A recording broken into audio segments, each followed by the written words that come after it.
Ների դարակում ես որքան որ գիտեք միջև միայն Աննա Հակոբյանին առնչվող տեսաձայնագրություններ կան, եղած տեղեկություններ, եւ այս տեղեկությունները ինձանից չեմ վերցրել, դե դրան կանրադառնանք,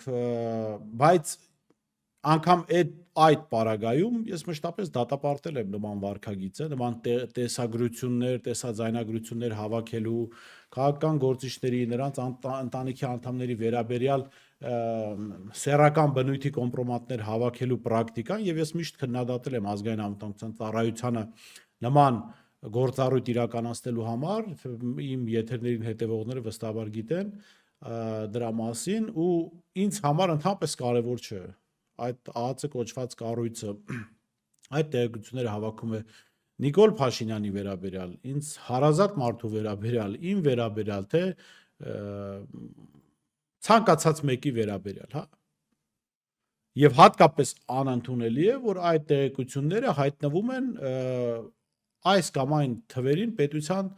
ղեկին գտնվող մարդու ձեռքին, որը ակնարկել է Սերժ Սարգսյանը, սրա մասին ես չեմ խոսում, իսկ ես Աննա Հակոբյանի շագերտավոր ասած ակնարկի վրա թքած ունեմ